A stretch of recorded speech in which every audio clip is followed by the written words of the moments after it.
Welcome to the Quick Stop F1 podcast. My name is Nyasha, and you could have been anywhere in the world, but you're here with us. We appreciate that. Joining me today is, you know what? I was actually thinking about this earlier, and I was like, do I know anyone that can drive a racing car as fast as this guy personally? No, I don't. Not a single person. If there was anyone that could describe to us what it's like driving in any kind of conditions which are far from perfect, it is this guy. It is the one, the only, Max Verstappen's biggest fan, and he just had to be here today to talk about his incredible drive. It's none other, the one, the only, Brad Philpot.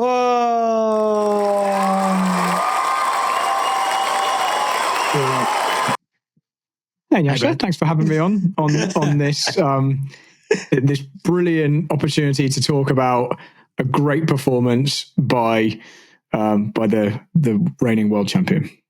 Yeah, look, sometimes you just got to give it up to a man. And look, we'll get into Max's performance, Lando's performance, Mercedes' performance. I feel like up and down the grid, you are either hero or absolute villain this weekend. So with that in mind, we'll get to everyone. But before we get to that, thank you for watching at home. If you're tuning in, welcome to the Quick Stop F1 podcast.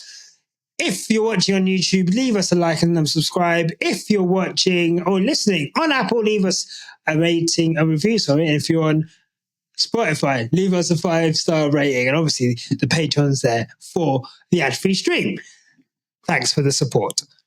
Brad, I don't even know where to start with this weekend. It feels like I've been sat in front of my TV watching some kind of Formula One from Friday to Sunday. It feels like it's taken up my whole weekend, and it feels like the drama did not stop from Friday to Sunday because of various issues and arguments. We've got the leftover hangovers all the way from Mexico and Max's penalty, which has been discussed to death, bringing that into this weekend, and Max's mood and everything he said, and then the FIA and the stewarding, was that correct?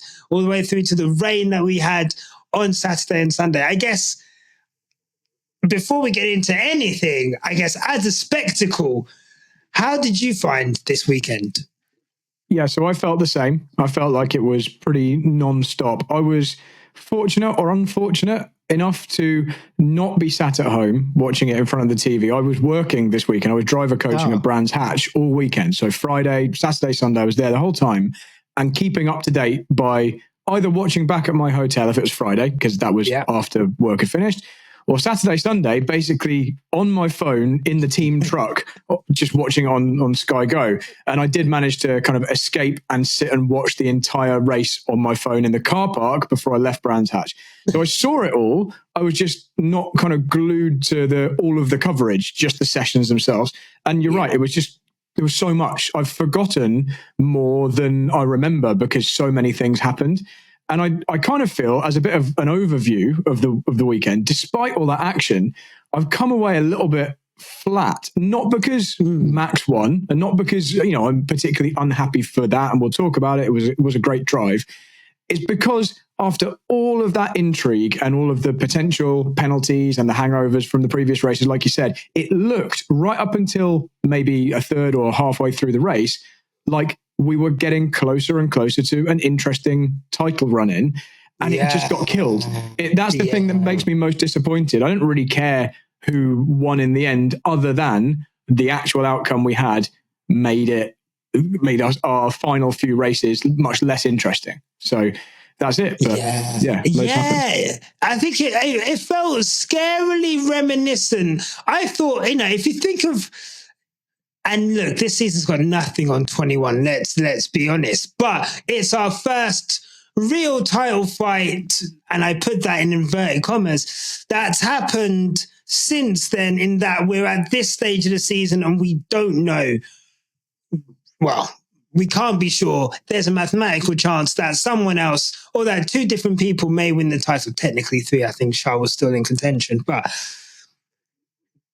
it felt like in 2021, Brazil was that kind of like either the title challenge is going to carry on or it could effectively end this weekend if Lewis doesn't win. That's what was on the line. And I think, when I see people talk about Brazil 21, it wasn't just the drive. It was the fact that he couldn't finish second, third, fourth, fifth, sixth. He had to finish first, which made him coming from the back that much more poignant. And it felt like that this weekend. It felt like with the way that Friday went, with Norris being having to have his teammate move over, and the drama that happened with that, the fact that Piastri moved over about 40 seconds before VSC came out, or safety car came out. Then you have Saturday and qualifying, Max going out in Q2, 5-place grid penalty. It's all set up. Lando Norris on pole position. It's all set up for Lando Norris to take big chunks out of Max Verstappen. We go into the final 3 races, triple header. Who knows what could happen at Las Vegas, Qatar, and Abu Dhabi? And that has gone. That's gone. The ingredients were all there. Like you say, it was set up. It couldn't have been, in real terms, it couldn't have been better for the championship fight when that race was about to get started with Norris on pole and Verstappen down the field.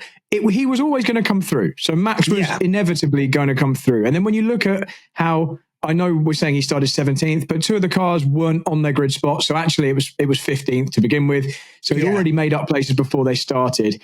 And then obviously Norris going when he shouldn't have gone after Stroll crashing, that already started to look like things are going wrong immediately before the race has even started. As it happens, if the stewards had made the same decision as they eventually made, just gave him a £5,000 fine, that part was inconsequential. And really, if you look at what was in Norris's control and what he did to lose this opportunity to take points, really, apart from maybe losing the lead to Russell off the line, into turn 1. Yeah. If we say that is just a random wet weather start, I think Norris said it himself. Sometimes you get a good one, sometimes you don't. Yeah. It seems like he does generally get a bad one, but wet starts can be, that tricky. And it looked like the left side of the grid were getting better starts. Apart from that, Norris's 2 kind of like lockups and running wide, they're the things he did wrong. Losing the lead to Max, I know Norris really hammed this up and really majored on it, how much luck Max had, but that really was the part that meant Norris wasn't at least taking some points from Max. Yeah. Admittedly, Max may have then managed to come through and overtake Norris, but it did seem like it was tough to overtake people. And the people Max got past easily were the people further down. So I don't think we can ever know what would have happened without the way the red flag played out during the race. But ultimately, the situation conspired. However we say that was, some of Norris's errors, Max driving really well, and a fortunately timed red flag, and obviously the weather conditions in general. Yeah. And it was all taken away from us. What could have been a brilliant championship result, making it more interesting, was completely the opposite. And it's completely killed it dead. And I think Norris really kind of knew this the day before, because he was asked in an interview after doing so well. I know he was given the win in the sprint race, but the weekend looking good, taking points off of Max and McLaren looking fast. He was asked by an interviewer, and I don't remember who it was, does this mean good things for the rest of the weekend? And he said, not if the weather changes to what we think it's going to change. He was quite kind of pessimistic about the rain, and that played out. Despite adding downforce, the McLarens just weren't really there. Norris did a decent job to stay up there at the beginning, and without Russell in the way, probably would have made more of a gap. But ultimately, people crash in the wet. You get red flags. We've got this silly rule with the tyre change, and this kind of thing can happen. And Max and Red Bull made the most of it. They did, didn't they? And I guess where to start with this, because it really is 6 of one, half a dozen of the other, isn't it? In terms of where this race was won and lost. So I guess for me, I look at, and I guess it's so easy to say with hindsight, but I guess I always say if Lewis Hamilton was in the position that the driver I'm making a comment on, what would I have wanted Lewis Hamilton to do? Because I guess that's when I have a vested interest in that. It's easier to kind of say, well, in hindsight, you should have done X, Y, Z. But I guess if I have a vested interest in what happens to that driver, how do I feel with those emotions and knowing what that driver has, can lose, etc. I look at the situation just before the VSC, which was caused by Hulkenberg beaching on the at the runoff area before he gets pushed off. And I just think, I know everyone else has pitted, and I know you're thinking there was a VSC, but for me, I don't know. I look at that and think, I think that they shat their pants a little bit there, personally. And I can see why they did it. VSC is a cheap pit stop. People behind you have made a stop. But I just look at it and I look at the fact that, you've got, surely you can, I don't know, maybe they can, maybe they can't see that Hulkenberg has got back going again. How long is his VSC going to be lasting for? Can they see that he's got, or, have they got cameras to tell them that, there's been some marshals that are pushing him back. So how long is his VSC going to last for? And also kind of almost think when you're in the lead, you have so much more to lose. And I just felt that the way the rain was coming down, there was going to be some form of crash or safety car or something where I felt track position on that track. You look at the way that Max sped through the field. As soon as he got up to Charles Leclerc, he could not get past him. It was difficult to get past him. I think even Max said that in the cool-down room. I just felt that track position was key, and I felt like Mercedes and McLaren almost gambled away something which maybe didn't need to be gambled away. But I guess, Brad, are you here to tell me that their tyres were going off, the conditions were getting worse? Would they have even stayed on the track if they didn't change their tyres? Was the VSC ending something they couldn't predict, and therefore, they, by the time that they'd committed to it, that's when it ended? Am I being wrong in saying that there is some blame to be had, not on the drivers per se, but on the teams on insisting on coming in when they did? I think there are a couple of ways to look at it. And one of them would be to say Norris has a pretty decent lead. If you only really care about beating Max, this is what you need to at least finish in front of Max, whatever else happens. Norris is out front and has a gap to Max. So he has enough time, provided he doesn't go off the track or anything silly, he has enough time to see what Red Bull do and respond to that. So, for example, say Max pits at the end of that lap and Norris continues round, and then Max is a second quicker per sector. Okay, he's lost 3 seconds, but he's got enough time to say, you know what, we can now cover that, come out in front, and we still have track position.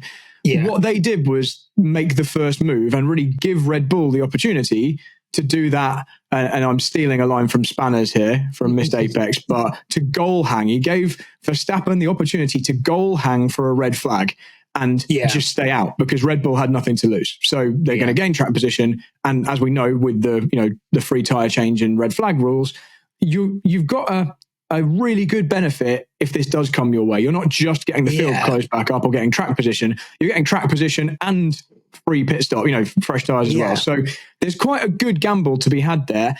And people were going off. It's not crazy to think that more people would go off. Everyone's on inters and it's raining heavily. So, and they've been under VSC for a little while. So the tyres are going to be cold, whatever.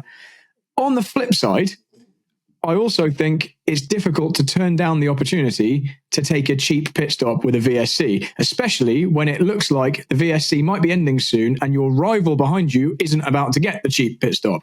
So it could have worked out brilliantly for Norris without the crash that happened. So you can't be too hard on them when such a random element happens. And I know we know random stuff happens, but you don't know when it's going to happen or if it's definitely going to happen. And all you can do is, if in general, if you play the percentages, in general, if you just do the correct strategy for what the conditions are and how the race looks like it's going to play out, more often than not, you'll be on the right side. If you always gamble, you're probably more often than not going to come out worse. It's just on this opportunity, the gamble is the thing that did work. And that's obviously what Red Bull did. It's just easier to gamble when you're already in a bad position. So I'm not actually feeling too hard. I don't want to be too hard on McLaren here, especially because Norris was kind of, he was asking box to overtake. Can we consider box to overtake? There's a big advantage to be had to being on fresh inters, provided you had a clear track. Leclerc got stuck, so that's why he couldn't use his. But Norris was in a position where he wouldn't have got stuck and could have used that pace. So I really think it's like they're stuck between a rock and a hard place. It just didn't work out for them this time. And I mean, maybe someone can tell me I'm wrong and that there was a really obvious strategy they should have done. In hindsight, clearly they should have stayed out. But they could have equally left him out and Norris could have spat it in the barriers on old inters on the very next lap. We just don't know that. So, yeah, I just think that the way that played out just didn't work out for them today. Not today. Yesterday. No, it's fine. No, and look, it is what it is. Like, you win some, you lose some.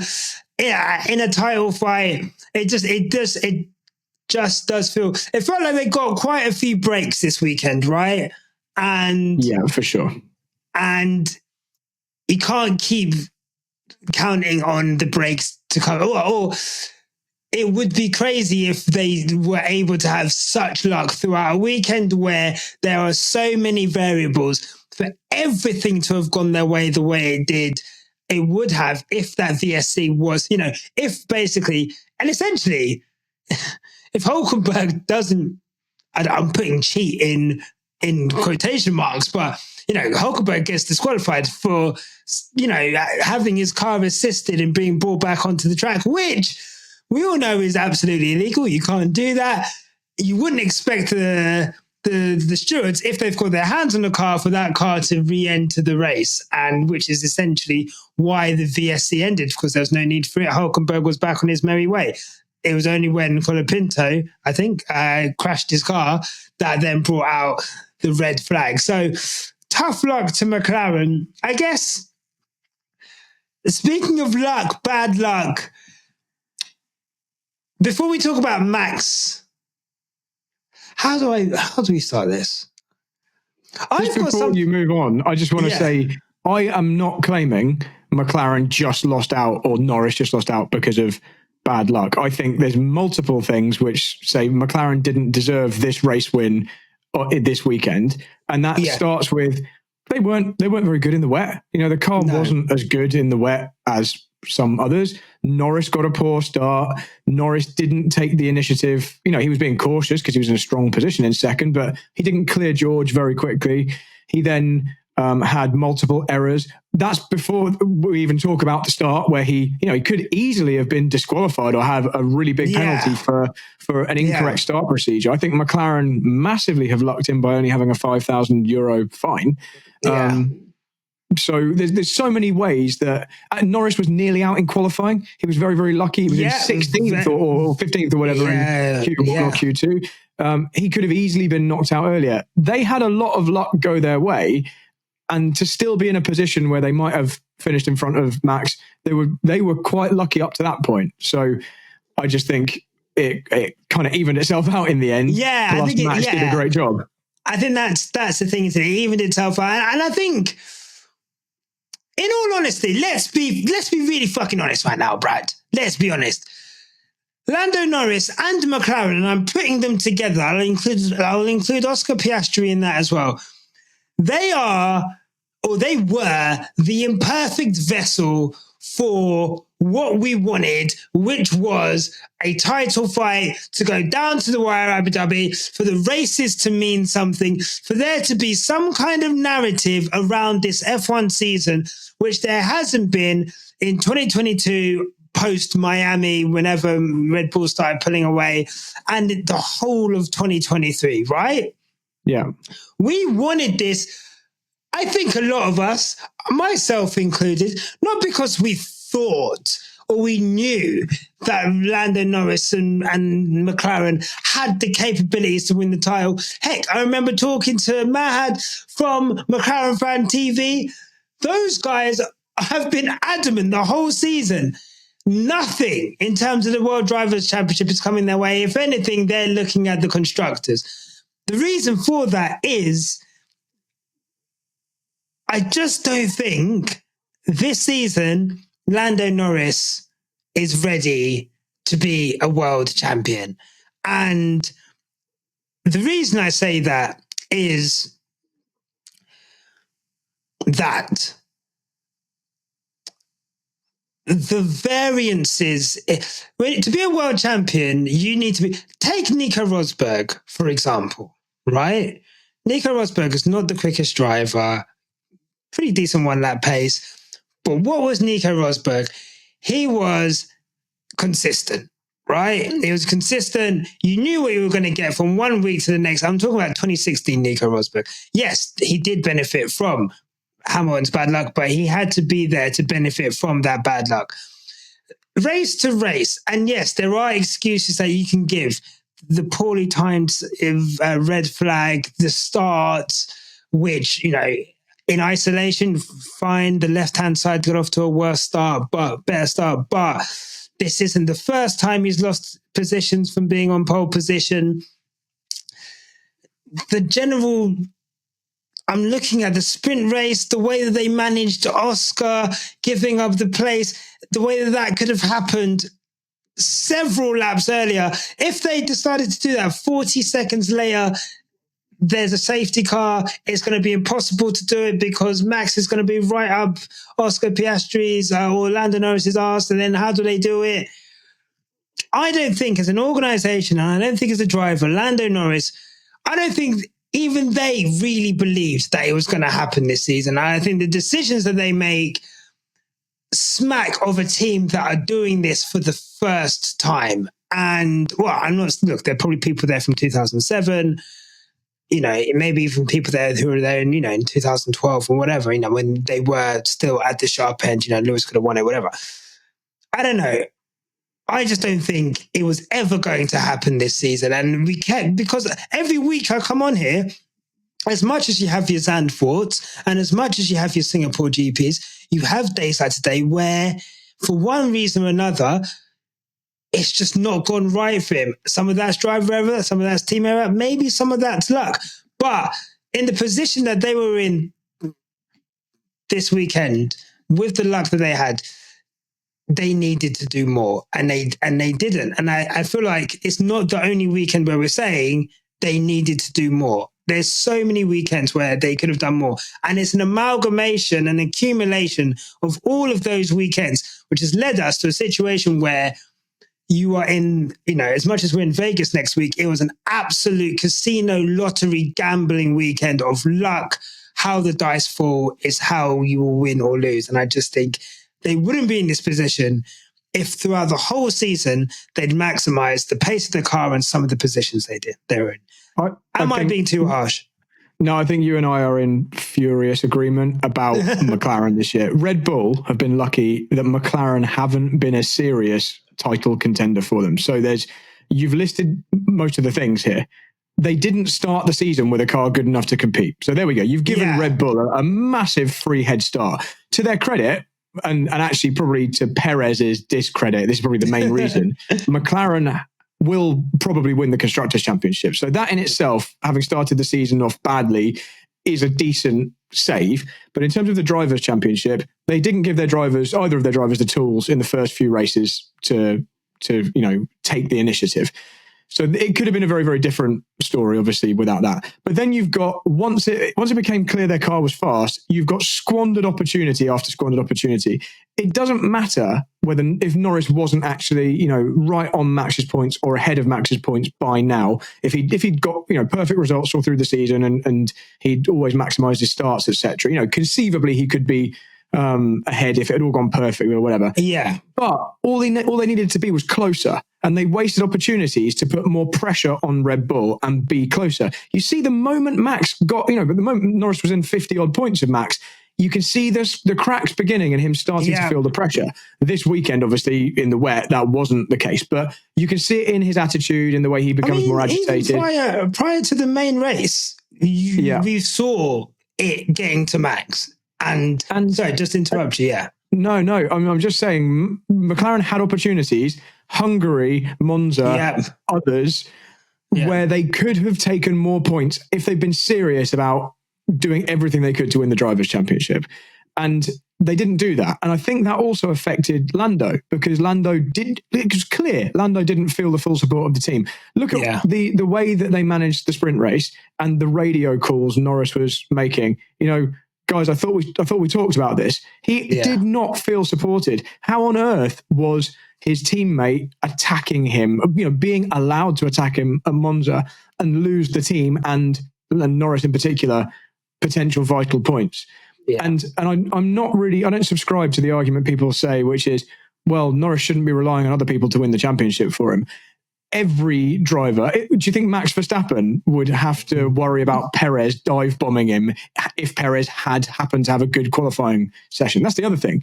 Verstappen's the only one in his team that can do well. He's never under threat from a teammate. Norris has been having to kind of fend off a teammate in an equally quick car who on random occasions does better than him, and the rest of the time isn't ahead of his rival. So there we go. That's another McLaren. This is McLaren in general. Piastri is part of McLaren. Anytime Piastri was quick, generally he was also ahead of Norris.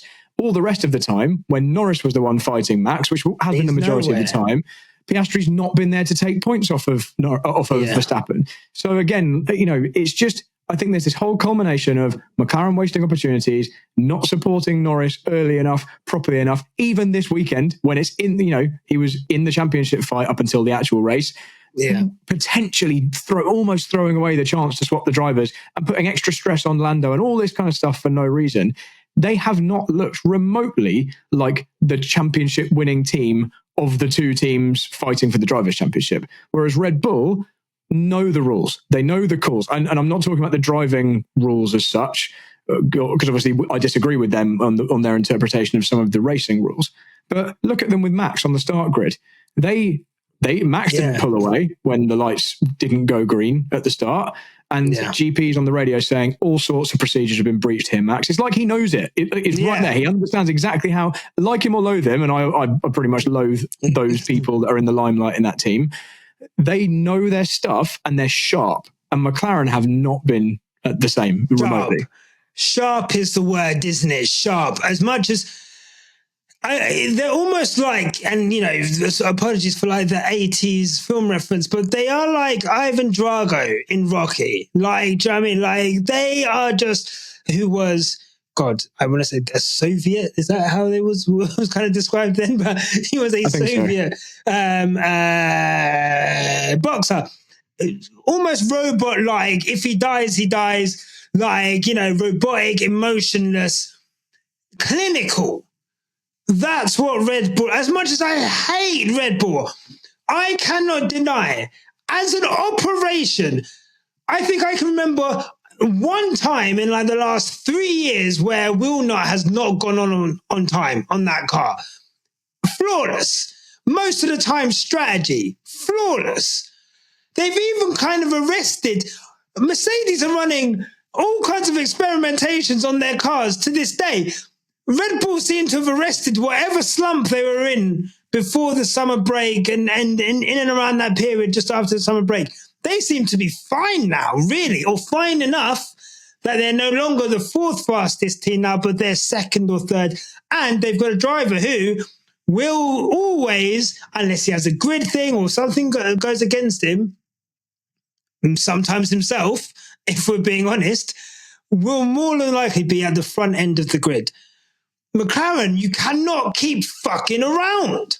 And the thing is, you don't have a Lewis Hamilton in the car who is going to extract the most of it. You don't even have a Nico Rosberg in the car sometimes who's going to extract the most of it. And the back office, they're all still babies. And I find it so frustrating because Red Bull were there on a plate this season. It was there for the taking. And they've conspired against themselves. Like I say, it's almost like death by 1,000 cuts. We almost kind of knew that this was coming. Like at some point, Max really was going to win the title and we all got excited for no reason. But the manner in which it's happened is sad. And it's sad because they've only got themselves to blame, to be honest. And we'll see next season. If they turn up with a car ready to go from the beginning, are they going to get in their own way again? Because Oscar Piastri... I think they'll take points off each other. Yeah, I think you're about to say it. I think Piastri and Norris will take points off each other, and depending who's next to Max, and probably not depending who's next to Max, Red Bull will continue to be a one-car team where anytime they are competitive, there's one guy taking all the points they can take, which really worked for the Drivers' Championship. The driver, only one person can win the Drivers' Championship, and it's about accumulating the most points for one person. And I actually can't think. I mean, I guess, God, when's the last time a two-person team? I guess the Mercedes dominance era. You need to be clear of the field, and that's why I was going to push back slightly on you on the Rosberg thing, because Rosberg had the luxury of not actually needing to be near Lewis in order to pick up second most points each time. Whereas you've got, I think Norris and any of the drivers at the front this season, they don't have the opportunity to be. If you're miles off your teammate regularly, or even a bit off your teammate, you're in Piastri's position where you're nowhere in the title fight. You're not there. Whereas Rosberg could have had Piastri performances compared to Norris and still picked up the 18 points and just waited for one DNF from Norris, and then Piastri would be the one in the head. That's the kind of situation we were in back in 2016. So I don't give Rosberg quite as much credit as that. I just think I think what you said is true. You need, it's rare to have two drivers from one team both going for the title. And when they do, if the car isn't dominant, you end up with Hamilton, Alonso in 2007. Exactly. Perfect. Where the car, either driver should win, and both drivers nearly have enough, but one driver from the other team actually beats them. Oh God. Heartbreak all over again. Considering, and also as well, that this weekend was the anniversary of Lewis Hamilton's first title win back in 2008. Someone who is on his way to 4, Max Verstappen. Right. I've been thinking a lot about what I'm going to say coming on to this podcast.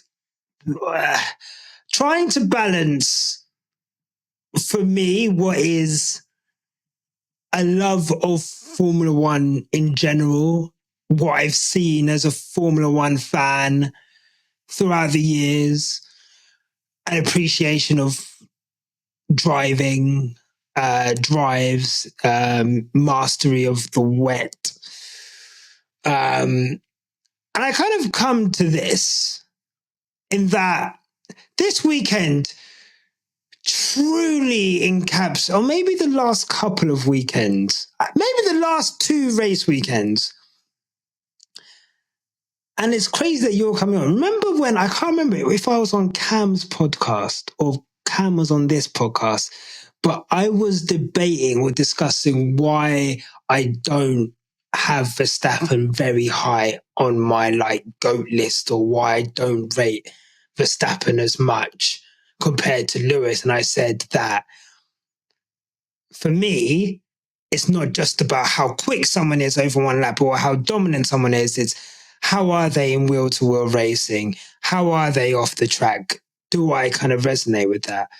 And I feel like the last 2 race weekends are everything about Max Verstappen encapsulated into one, in that we had the absolute ridiculousness of Mexico and everything that happened there, bringing that into this weekend. This whole British bias shit is fucking pathetic. It's a coping mechanism. It's just and it's a way of distracting. But it's very deliberate. That it gets picked up by his fans. I've got fans in our messages and our comments saying, the British bias media was so against Max in 2021. Huh? What world were you living in? They were glazing it. They couldn't wait for him to dethrone Lewis. They loved Lewis. And loves Max. Anyway, that whole thing, the whole woe is me, and I get it. When things are going against you, you kind of create this seeker mentality, them against us. It's worked well in so many different types of sports. I've seen it in football Alex Ferguson used to do a great job of that at Man United. Them against us, even though they were getting all the benefits of the referees. Same thing with Red Bull. The things that they were benefiting from in 2021, that was one of the best things this weekend, just seeing that turn on its head and them get that karma. All of that stuff I cannot stand. I will never be able to stand it. I'll never respect it. There will always be a begrudging level of respect for what Max can do in the car. Now, this weekend, were there elements of luck? 100%. But great drives all involve an element of luck. If I think back to Lewis in Hockenheim, there was an element of luck with him. I'm pretty sure, was that the in, out situation where he nearly came in, didn't come in? What would have happened in that situation? Vettel crashing into the barriers. I think when they came out, and there's a safety car at the end, he's on older tyres, Valtteri's on new tyres. There's also some team orders there. Does that take away from what that drive was, given the context of that championship at the time and Lewis's mastery in that weather on the tyres that he was on new softs, I think, or maybe new mediums, going through like drizzly rain, hunting down Seb Vettel, putting him under so much pressure that he crashed. Incredible drive. So was there elements of luck this weekend? 100%. That red flag could not have been more perfectly timed for Max Verstappen than literally, if he could have clicked his fingers and got a red flag, it would have been at that precise moment. So that's great. Was there luck in, like you say, the amount of crashes that happened in qualifying yesterday and the next day? Was that lucky? 100%. It helped him move through the field. Is his car a good car? Yes. It's not the fucking fourth fastest car they're trying to make it out to be, but I don't think we can claim it was the fastest car. Maybe it was the fastest car in the rain. However, I have to respect when someone does what they were doing, and I can respect what Max did. I think it was an incredible drive. And I don't say that, and I know people listening, some people are turning off, some people don't want to do that. Does this mean that I like Max as a person? Does this mean that I respect some of the horrible shit that Max and his family have done, especially against Lewis? No, it doesn't. I don't like having to come on here and say that. But what I can't do is poo-poo on something which I've seen with my own eyes and I think was outstanding. To pull, and look, you could say pulling 20 seconds out on an Alpine isn't anything, fine. But and you can say some of the overtakes that he did, some of them were very telegraphed, some of them, Liam Lawson especially, he got let through. But at the end of the day, 17th to 1st, in those conditions, pretty much everyone had some kind of moment out there. 75% of the grid had either a moment of crashing out, locking their tires, going off, having an incident, bashing tires with another driver. He had none of that. He was absolutely head and shoulders above yesterday. And you've got to give credit where it's due. And I guess that's where I am. The dichotomy of Max Verstappen, in that sometimes you do just have to give it up to him and say, that boy could drive a car sometimes. I don't know. As someone who I'm sure it feels the same as me, and again, if you not even considering some of Max Verstappen's fans on top of Max Verstappen, the driver, how did you view Max's drive this weekend? I think all you need to say is, if you could choose any of the drivers on that grid on Sunday to have in your car, regardless of what team you were running, I think it would be Max. I think in those conditions, in that race, there's one driver who had absolute self-belief in what he was capable of doing. He's the only driver constantly making moves confidently, not locking up, going round the outside when he needed to, diving down the inside when he needed to. He just had a handle on those conditions and trusted himself and backed himself to do the job. I know he's got one of the better cars, one of the fastest two, almost certainly cars underneath him. Yeah. But the other drivers in those cars weren't remotely as good as that. If the McLaren was the best of those cars, then Norris and Piastri did a terrible job in terms of their moving forward through the grid. If the Red Bull was the best of those cars, I mean, Perez is Perez. So what do we expect? But Max came through from a long way, even if it was only, from 15th, and some of the positions he got at the front were free. It's dangerous to come through the pack in the wet. It's dangerous to come through the pack in the dry. And he didn't do anything wrong. He was the one that got every driving call, in terms of when he applied the brakes, how hard he applied the brakes, where he turned the wheel. Every gear shift was spot on.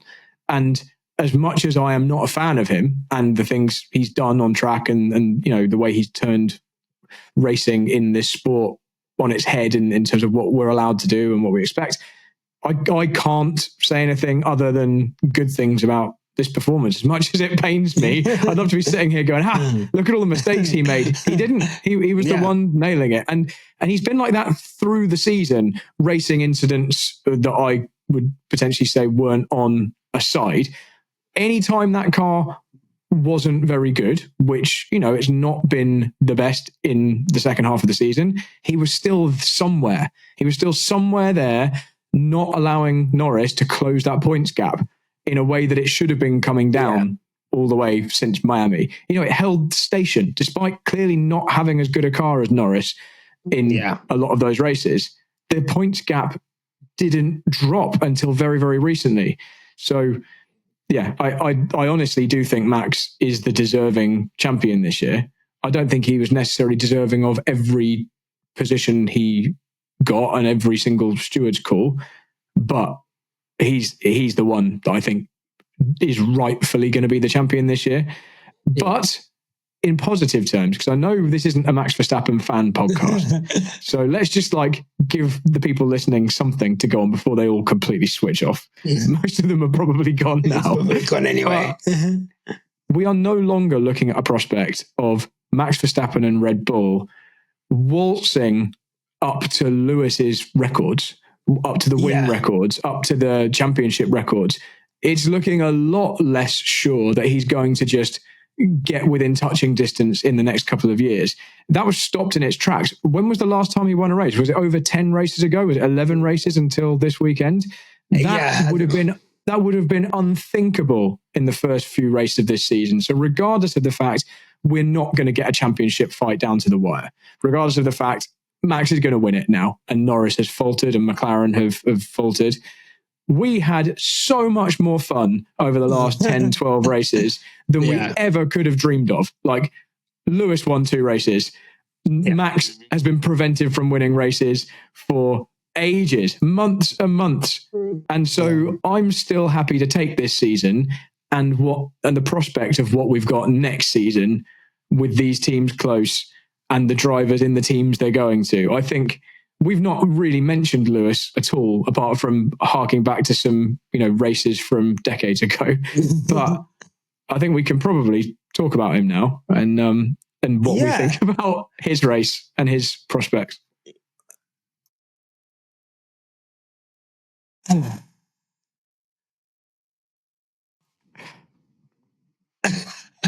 What's more painful, that Max did so well or that Lewis struggled so much? I'm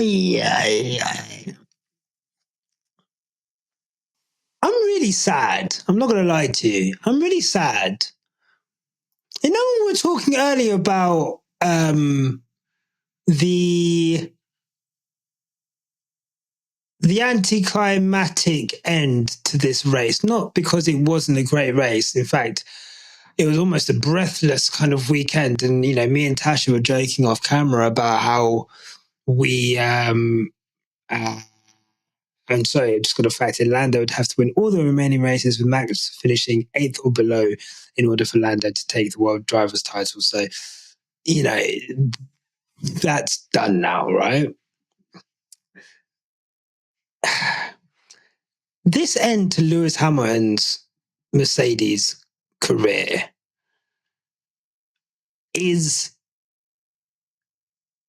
beyond sad now. like it's actually beyond the relationship between Lewis and the team, the relationship between Lewis and his own car, the relationship between Mercedes and the fans. If you told me 3 years ago that Mercedes fans would be wishing for a disqualification and that they would be counting down the days and races until Lewis Hamilton left, I would have thought you were absolutely crazy. A, that Mercedes would and Lewis Hamilton would part ways in the first place, but B, that the relationship would get so sour that it would be at that point. Watching Lewis Hamilton from the minute he stepped onto that track in that car struggle with the craziest amount of oversteer in that car, to the point where, the same oversteer that we saw in Austin, which meant that he crashed out, the same kind of oversteer, which kind of made him like obviously he managed to get a good result in Mexico. But then we come into this weekend and the car just at no point looked drivable. And hearing him kind of say things like, I'm just counting down the races. I can't wait for Christmas.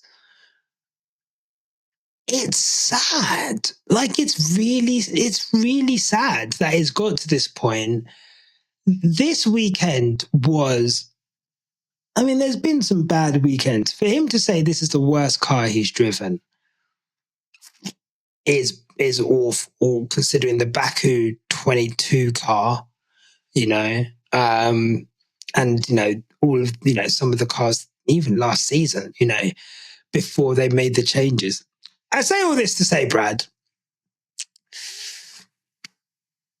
what's your assessment of Lewis Hamilton's weekend, I guess? Because it was so bad that there's actually nothing to report on, worth reporting on, other than it was bad. I think all I can say is he didn't crash. He kept it on the track. Yeah. He finished the race. He hated every moment of it. And I'm not buying into like a conspiracy theory that Mercedes are deliberately hampering him, but I don't think you need to do that in order to... I think there are things you can do without trying to harm your driver that just will. So the first of those is that the car just obviously isn't very good. It's a real difficult thing to drive, and it always looks very wooden, and I've never got any confidence in, apart from those select races, it just happened to work for whatever reason. Most of the time, and certainly in the conditions we had at the weekend, it doesn't look positive to drive. And I think you could have two absolutely identical cars, George's car and Lewis's car could be the same spec in every way, and they could even be set up exactly the same. You could have George and Lewis on identical setups, and that could still make it like basically undrivable for one driver and kind of okay for the other one. Yeah. If what you need from a car differs between the drivers, which is likely to be the case. All drivers have formed their driving ability with different paths to Formula One. They will have driven, in their formative years, they will have driven different kart series on different tyre types, and then different single-seater series in different eras with different aero packages and different tyres, etc., different tracks, all this stuff. And it's going to be quite different for each driver coming up through the ranks.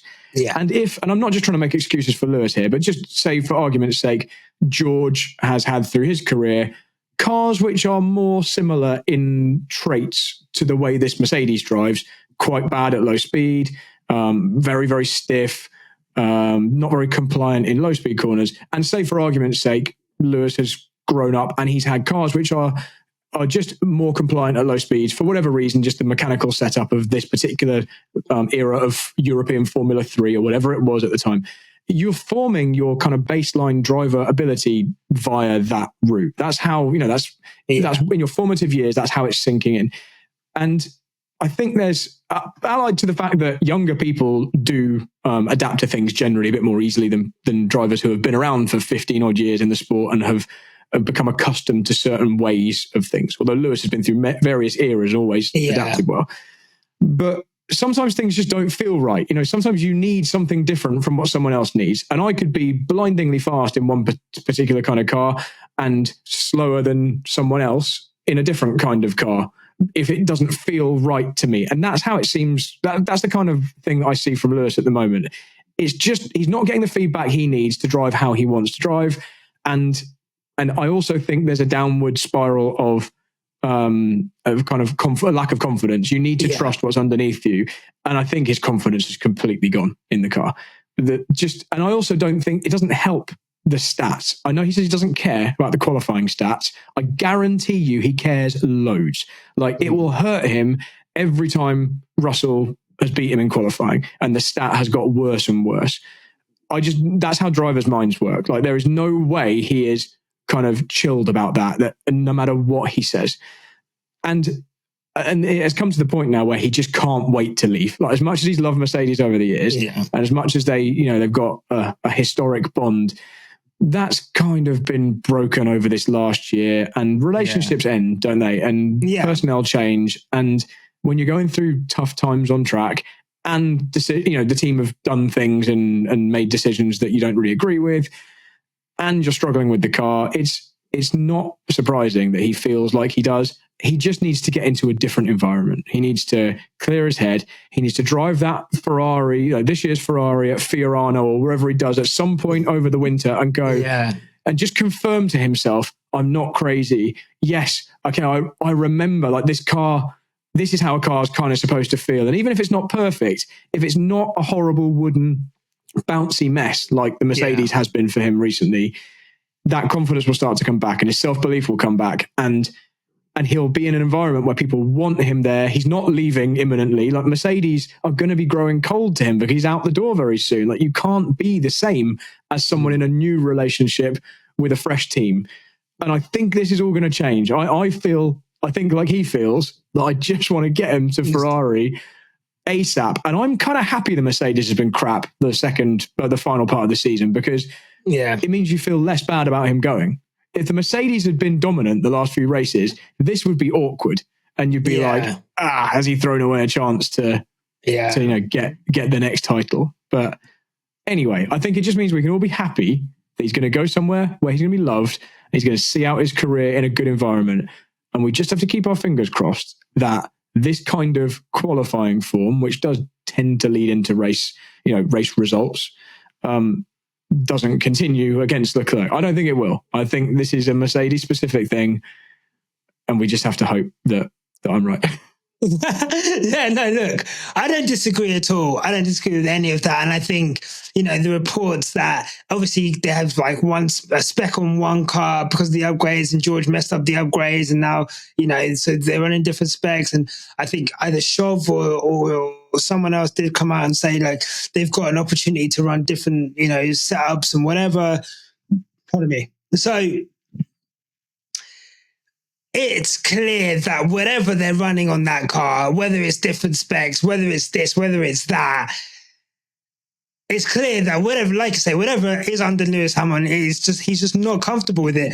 I'll even think of it from Mercedes' point of view. If you were Mercedes and you knew one driver was leaving at the end of the season and the other driver was staying, which direction are you going to move your car towards? You're not going to adapt it and go with the feedback of the driver who's leaving against the feedback of the driver who's staying. You're going to try and move it towards the preferences of the guy who is sticking around.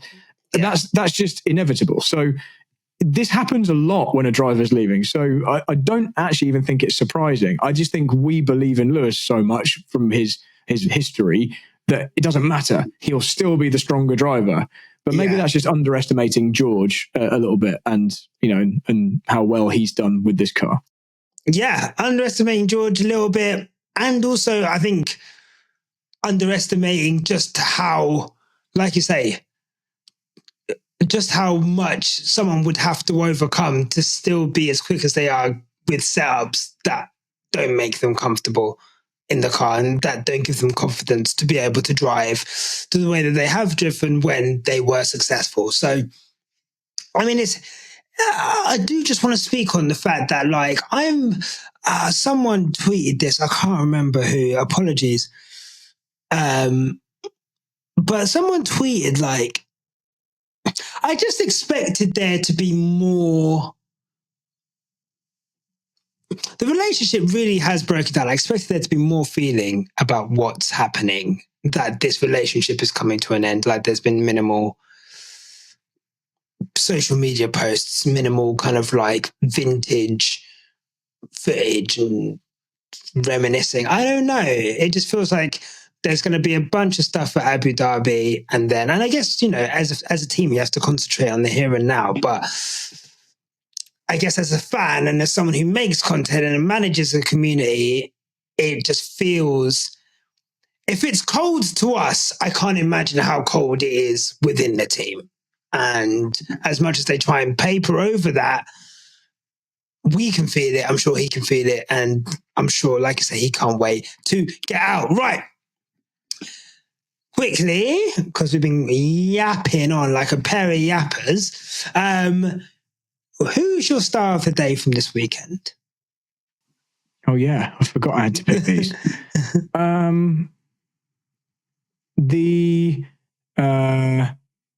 The Alpine strategist for taking something that was in front of them and trusting their drivers to keep the car on the track with really worn inters in a way that McLaren didn't trust their drivers to do. Because if they did, they would have left Norris out with the track position he had. So yeah, there we go. Alpine. Can we just talk about Esteban and Pierre? And man, they're my stars of the day. I think it's just an incredible story. And look, Brad, the sacrifices that are needed to make it at the top level of motor racing and how hard it is to get there. For these two to grow up together, obviously have whatever falling out that they've had, which has lasted for years. Like, this isn't like a tiff. Like, this is almost like Esteban's been like exiled from that little group of like Charles, Gasly, other young drivers. But I guess that they would be a trio, but it's not a trio. It's Charles and Gasly, and then Esteban's very much always kept himself to himself because of the disagreement that Gasly and Esteban have had from when they were young. The disagreements they've had when they've got into Formula One, it's an open secret. They don't like each other. They've been forced into this French team essentially together. There was the incident at Monaco where, Ocon nearly got sacked for running into Gasly. To see them do that interview together and to kind of speak openly and say, yeah, look, we have our personal history. That is what it is. But today, given everything that we've gone through, feels really special. I just think it's one of the most beautiful stories of the season. I hope that Netflix are following those two this weekend and that we get a bit more behind the scenes of it. And, maybe they do illuminate on that story a bit more for the sake of the viewers. If they aren't, I think it's an amazing opportunity missed, because that is, if anything, if you want stories in Drive to Survive that aren't fabricated, that are real, that is an incredible story right there. And I was just happy for them both. And I think they both drove, like you said, incredibly, and the team gave them the best platform on which to perform. And they kept it on the black stuff. And they did incredible. So yeah, I guess a word on Ocon and Gasly before we move on. Yeah, it's been really, really rare for those two to be able to feature at all in our season. Like, I can't remember anything that's happened to them apart from Monaco. Yeah. So aside from the Alpine management changes and Oliver Oates, is it, who's now the manager, and Bruno Faman leaving, like, there's not really been much to say apart from they've been crap and that they're not going to be producing their own engine anymore, all that kind of thing. Yeah. But it's just nice to see them up there, because it's a tough race to get through. Loads of other people fell foul of various things, conditions and penalties and whatever. And those two just kept it on the track and did a great job, which is in a car, which is objectively one of the worst. It's not one of the best anyway. It's not the same as being in one of the front running cars. When people who were in front running cars were chucking it off the track, or one person did a couple of times for sure in a red car. So 100%. So good job, Alpine. And I don't think I've ever said that before. No, good job, Alpine. Okay, Brad, there are so many contenders for Donkey of the Day. It's almost like trying to drill it down to one person in my mind. I don't know who. I'll let you go first. Who was your Donkey of the Day? I mean, shall I just go for the really easy one? Can we have multiple today? Can we do like multiple. 2 each? Let's have 2 each, because there's so many bad drives this weekend. It is unreal. Yeah. Okay. So I'll go for the obvious one that everyone's thinking of. Lance Stroll, who managed to bin the car on the formation lap. I hear maybe there's a brake problem, but also that's what teams say when a driver's screwed up. So especially if it's the team owner's son, they're definitely not going to say he made an error. He was an idiot and he binned it on the warm-up lap. But that's one thing. To drive directly into the gravel afterwards is dumb beyond belief. I don't know whether you've seen that. Insane. Have you seen the pretty offensive video all about Lance Stroll's career by a chap on YouTube and Twitter who's got like hundreds of thousands of followers? I'm going to have to send you the link. I know of. Oh no, I have seen. Isn't he saying a load of slurs in that video? Yeah, exactly. That's why I say pretty offensive video. That's why I'm not naming the person. Yeah, I know exactly who you're talking about. Yeah, this added to his assessment of Lance. And what's annoying is, so I heard someone today. I was working at Silverstone today, and someone tried to defend Lance by saying, yeah, well, the gravel was probably difficult to see. He sat quite low in the car. The gravel would have been quite dark and the track's dark and it's a gloomy day. And I don't really buy that, because a couple of things. First of all, if you've done your homework like you're supposed to as a well-paid Formula One driver, you've done a track walk and you know where the gravel is. And I know it's the heat of the moment, but the worst possible thing you could do is get stuck at this point. So you've managed to keep the car running after you've had an error on the warm-up lap. On the formation lap. Engineer.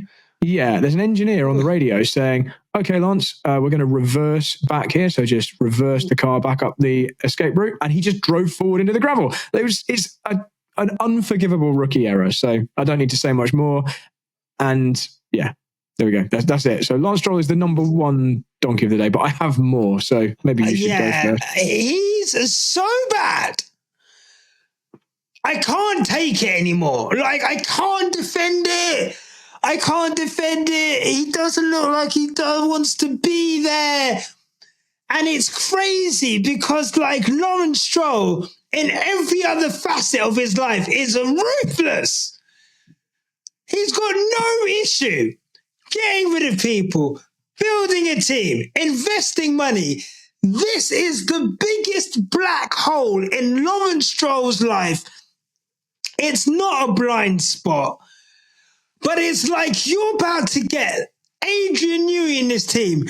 You cannot put your son in an Adrian Newey car and expect him to win. It's almost as if he's trying to do like the best factory, the best designer, the best car maybe. Like, he's got a Honda engine deal. They are primed to be the second best, third best team at least in the next engine regulations. Maybe even first. We don't know. They might have the best engine in the next engine regulations. The fact that Lance Stroll is going to be driving that car is insane to me. He's so bad. He would have been cut years ago if he wasn't Lawrence Stroll's son. But Nyasha, what about that like 1 or 2 podiums he had in random conditions years ago? Oh, Brad. Yeah, I know. Don't piss me off. I can't do it. I cannot do it anymore. Anyway. I didn't want to talk about Lance. Right. Let's go one each and then we'll go back and forth. Yeah, My next, you know what? I'll leave the other one to you. Mine's going to be, I'm going to do them joint, okay? I'm going to go Franco and Ollie Behrman. And this is tempered. that's fair. It's all good coming into a car. You're new to the fucking sport. You get a few results. You're driving on immaculate circuits with immaculate tires in immaculate conditions. Maybe at circuits where your cars may be favored. Those conditions this weekend really showed the inexperience of those two drivers. And you know, with Franco, I know that he had like, I think a grandparent pass away this weekend. So, you know, RIP and like much respect to Franco and his family and all our love to them.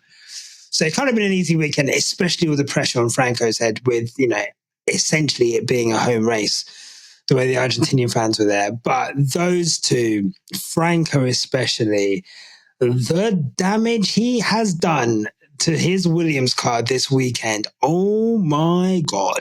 For a team that are already on the line, how much in damages has this team paid this season? It is insane. And Ollie Behrman, on top of that, again, just could not keep it on. And there was a point where every 10 minutes, there was a picture of Ollie Behrman going off the track at one point, this like on the Sunday. And it just showed like they're still babies. And, you know, talks of, you know, when Ollie Behrman came in and they said, wow, why did they sign Lewis Hamilton instead of Ollie Behrman? Wow. Why, you know, maybe Red Bull should just put Franco Colapinto straight into the Red Bull next to Max Verstappen. Relax, guys. They still need thousands of kilometers in those cars to be at a level where we can consider them to be, where we can judge them to be, are they good drivers or not? These guys literally, between them, have less than 7 or 8 races in Formula One.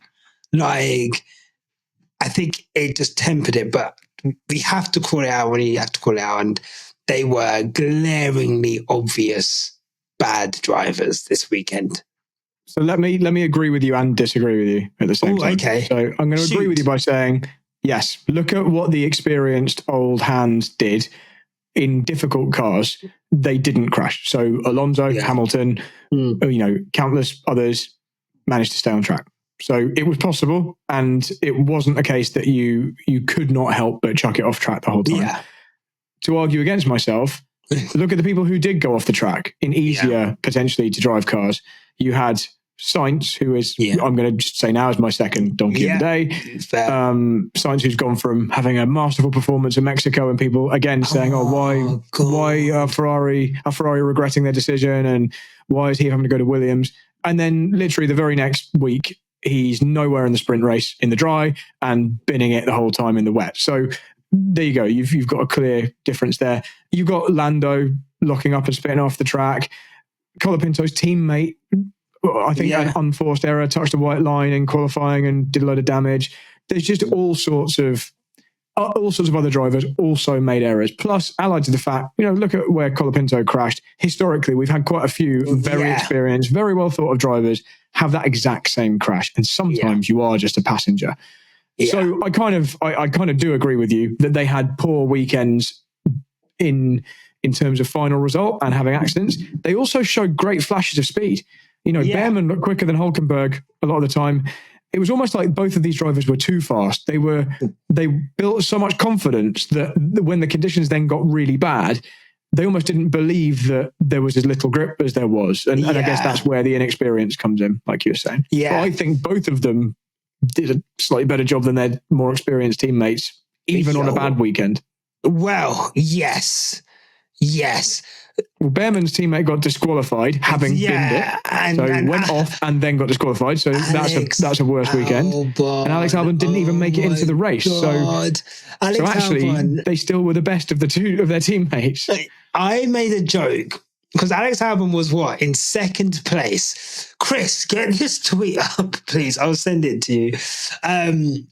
where Alex Albon's in second place, there's a red flag. I think there's like 5 minutes left in Q3. And I said, if I'm Alex Albon, I'm sticking it in the wall in 2 minutes' time. When I said that, what I meant, Alex, is that you do a Nico Rosberg, you drive off, you tap your wing on the edge of the thing.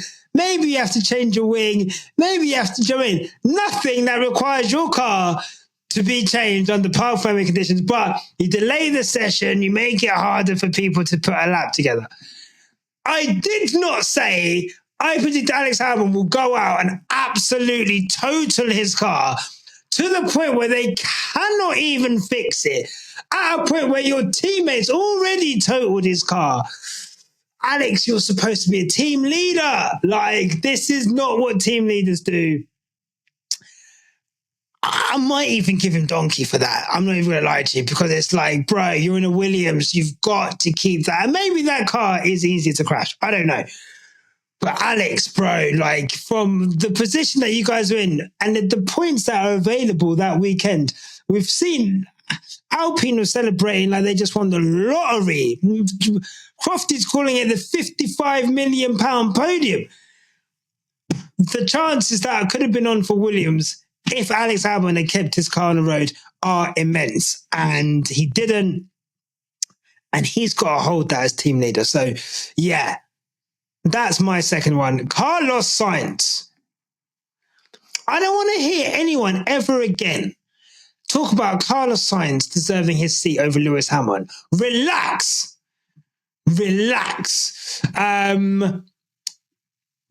Ollie Behrman apparently said, I'm not trying to die. Brad. Let me talk to that one. Because I didn't hear him say this, but I did hear it mentioned. And so seeing that, I now understand what this was about. This is really difficult for me to put into words and to get across to people. And obviously, I haven't raced Formula One cars or cars remotely close to the speed of Formula One cars, and neither have most race drivers, because Formula One is on such a different level in terms of speed. Unless you're an IndyCar driver or a Formula 2 driver or a super, what's it called? What's the Japanese F2 style series called? Super. It's a super formula. Yeah, that's what it's super formula. Yeah. Unless you've driven that kind of level of car, you can't completely comprehend this. But the TV does not do justice to the lack of visibility and the danger that entails when you're driving either a closed cockpit car or an open cockpit car in heavy rain through spray. And I think Ollie Behrman's "I'm not trying to die" comment there shows just how frightening that is for someone who hasn't been through it before, because you're aware that you're traveling really quickly and that out of nowhere in the spray there can be a stationary car in front of you and anything can happen. They've got a halo, but that doesn't stop stuff coming through the gaps in the halo. You can have a very serious incident where you don't come out the other side of it without a whole lot of problems. And we've seen things happen in various series in the past. And just to try and illustrate how it feels, when I've raced in categories with windscreen wipers, whether they can't get rid of the spray effect in front, they can at least clear your visor or your windscreen. Even in those conditions, going 50 miles an hour slower than a Formula One car is going on a straight, it feels at times like you're driving down the motorway and someone has covered your eyes. You feel like, I know I'm going quickly, but I've lost my sensation of speed because I can't really tell how fast the objects are going past me anymore. And I can't see far enough into the distance to judge how far I am from the next obstacle. Yeah. And then it will clear briefly and then it goes, dark or obscured again. Yeah. I've felt that. I felt that feeling, and it's horrible. I'm sure a lot of people have felt it driving down the motorway where it's raining heavily, it's night, and you go past a lorry and immediately you can't see. That's what it feels like. Yeah. Except you also are acutely aware that if you lift off, you're losing a lot of lap time. So you're in these kind of two almost conflicting lines. When Lando was going past George and you saw like the speed differential of like George's confidence and Lando's confidence, and it was almost like they were in two different categories.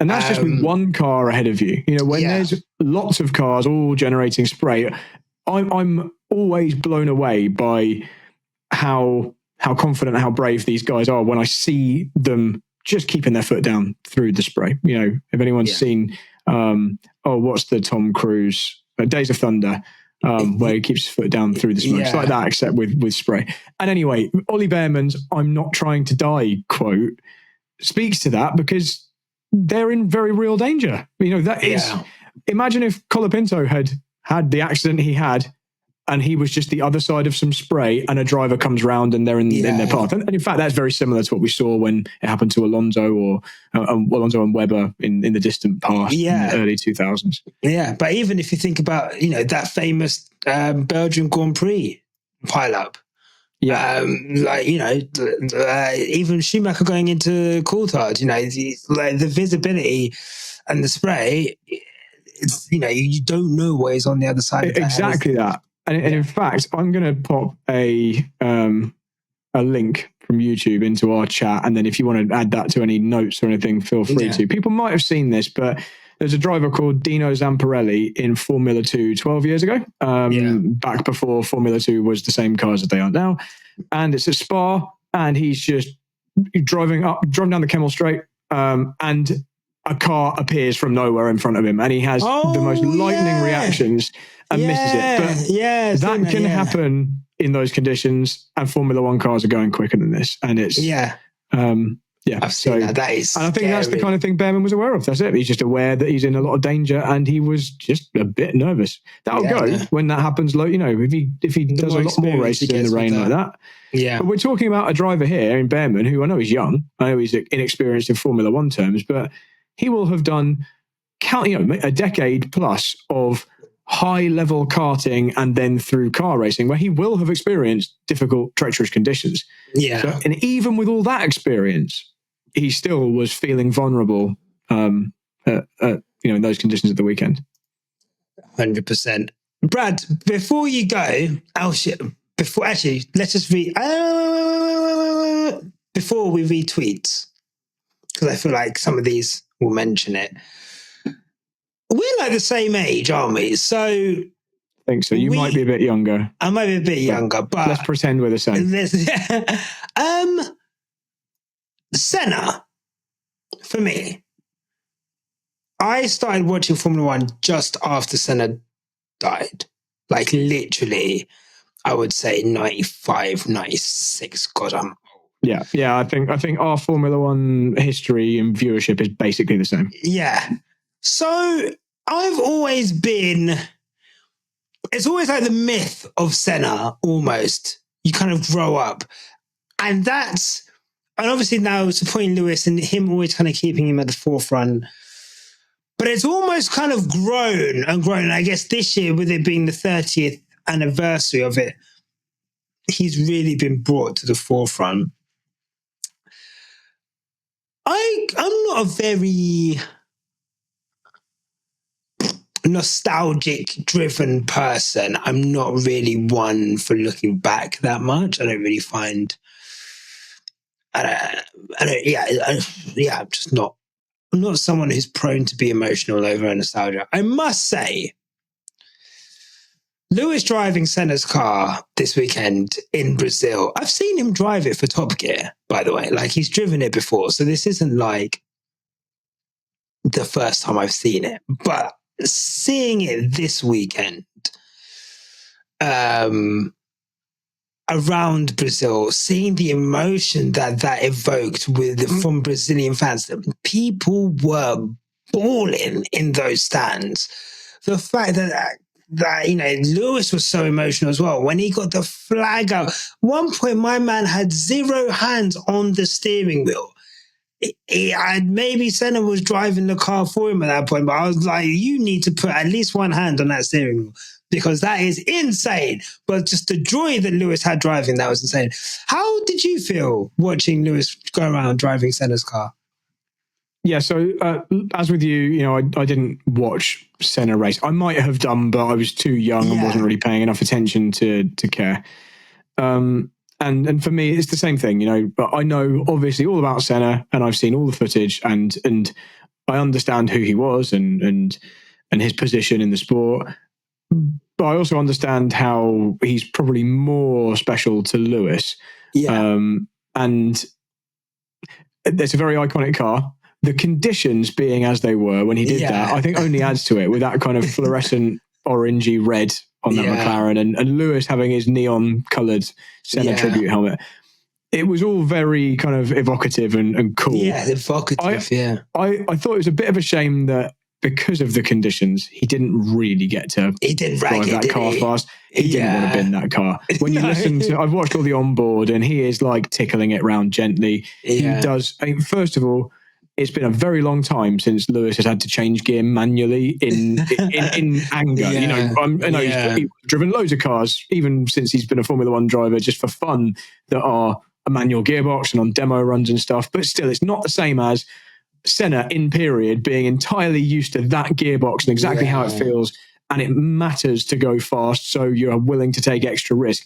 Lewis would have been absolutely hammered if he made a mistake or binned it or damaged it or spun it even. And it would have been so easy to do that. Bear in mind, they are not on actually good wet tires. He'll be on like Avon demonstration tires, you know, like historic F1 replica tires. Like, they won't be very good, although they can't be much worse than the Pirelli full wets, but they're not going to be actually good.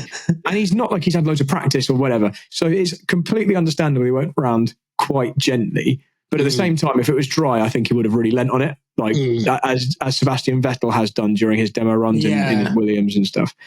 But in terms of, the visuals, it looks so cool. Like, the photos look amazing, and I think everyone loved it. So, I wish... the Brazilian Grand Prix is one of the few foreign Formula One races I've been to. And nice. And I wish we had something like that when we were there. The atmosphere would be cool. I think that would make it worth having to get into the circuit for like 5 o'clock, which is insane. Like, you know, big up all the Brazilian fans. I would have been fucking miserable if I had to go there at 5 o'clock in the pouring rain.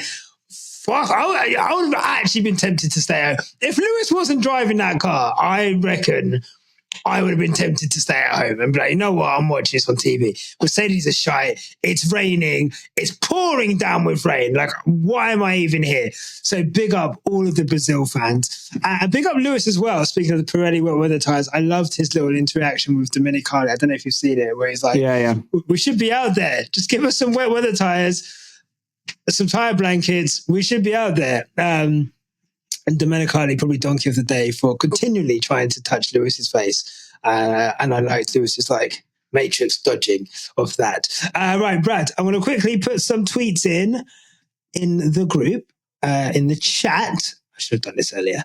Feel free to read any that catch your eye. So I have to copy and paste these, don't I, into a browser? Yes, you do. Let's have a little look. Yes, you do, please. Oh, what a picture.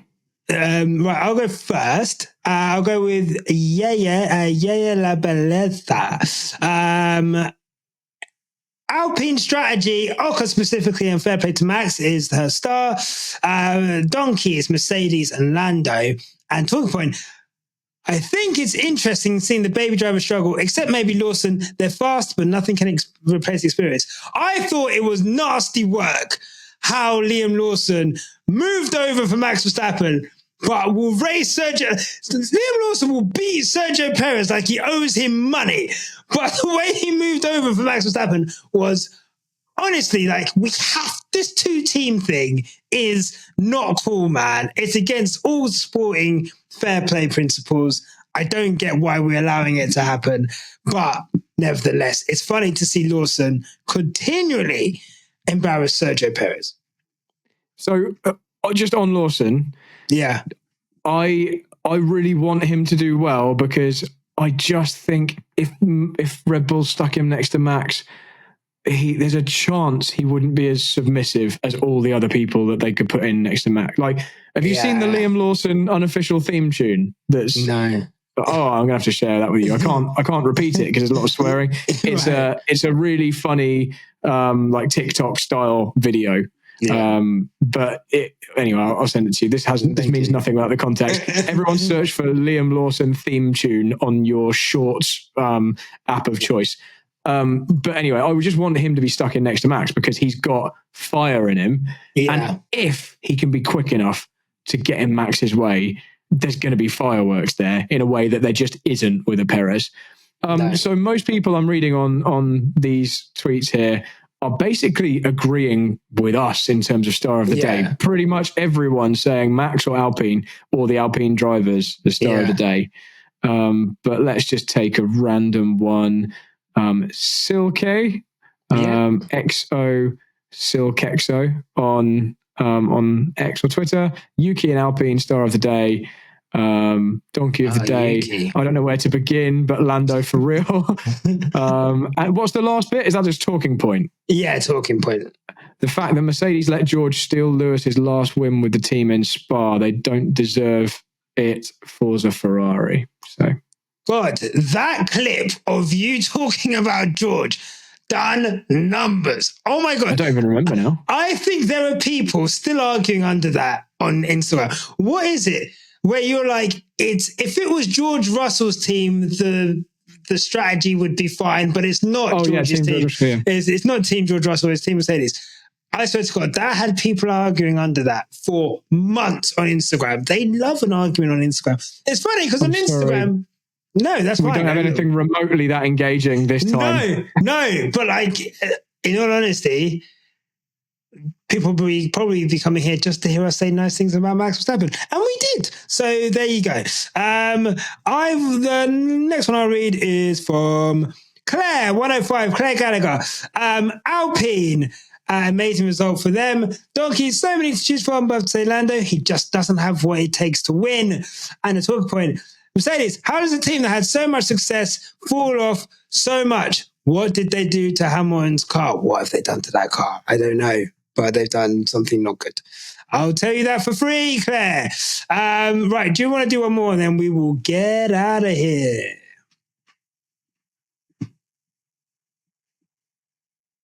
Oh, are you on mute, Brad? You're on mute. Oh my God, I did it, didn't I? Okay, right, let's just choose one at random. So Danica Pereira, star of the day. Max, MP4, Senna Legacy, the kid from Stevenage driving his idol's car. Plus Alpine. Donkey of the day, Stroll and Checo. I mean, yeah, fine. Cool. And the talking point, Lando isn't ready. Max most animated and Mercedes have lost their way. And I can't say I disagree with any of that. No, in fact, I do want to just read out one more at NAMUYAXO. I'm not even going to try and pronounce that. But Mandazi Merchant, their talking point, knew he could build a rocket ship for Aston next year and Stroll would still find a way to bin it to Mars. Get him out! I don't understand what we're doing here. I just don't get it. I don't get it. Anyway, Brad, merci beaucoup for being a wonderful guest as always. Bad problem. I'm going to give you a round of applause, please. At some point. There you go. Where can people find you? Right, people know they can find me at Bradley Philpot on Twitter, but where I want you to find me is on YouTube, where I have a really growing channel at the moment. I've been really consistent with some uploads, mainly karting content, but not just videos of go-karts, like behind the scenes builds, exciting championship race vlogs. I've been racing in a series this year. Spoiler alert, I won the championship, but I made a series of videos throughout the season showing how that was going with onboards, my own version of kind of Drive to Survive style behind the scenes stuff. And people seem to like it and they all got quite a lot of views. And I wanted to say it is incredible stuff. So I put it up on my big TV downstairs when I'm just chilling, and it's like incredible really watching you do your thing. But the behind the scenes stuff and like all of that, the setup stuff, I'm like, I'm just like, honestly, like I really like that you found that kind of little content creation niche and that it's being so well received. So honestly, and actually gunshot for you winning the championship. You know what I mean? That's a no. We're done with that. Why is my gunshot? This is bullshit. There you go. These are all fine. I just want to. There you go. There we go. Finally. So if people want to see any of that, just search Brad Philpot on YouTube. And if you want to be really specific, search Brad Philpot Racing or Motorsport or Karting. And you can also see all my, my Race of Champions beating the F1 drivers videos, all that kind of stuff. So that's where I want you to go. Make sure you go check it out because it's some great stuff. Thank you guys for watching. If you've got this far, make sure to give this video a like and a subscribe. Obviously, wherever you listen to podcasts, just give us a rating that is the highest possible rating, please. Much appreciated. Patreon there. Thank you for supporting us. I'll be back at some point this week. Feel like I've got some things I want to talk about. I don't actually know if I have things I want to talk about. I actually had to lie down a little bit after yesterday. It was a lot of Formula One, but we made it through the triple header, guys. We've got a little break, and then we'll be back into it for the end of the season. Quick Stop F1 will be here throughout that. Don't you worry. So yeah, let us know in the comments. What would you like to see? What would you like to hear? All of that stuff. We'd love to hear from you. Thank you for watching. Remember, no matter what life throws at you, keep it on the black stuff. Until next time, take care. Goodbye. Toodle pip. And that's that. Goodbye. Look, mate, if you've got this far, clearly you like what we do. So here's a link to subscribe to the Quick Stop F1 family. Give that a click. And here's another link to some more cool on our channel. Sorry, cool stuff. And remember, no matter what happens, keep it on the black stuff. Click the stuff. Click the links. Click the links. Click the links. There.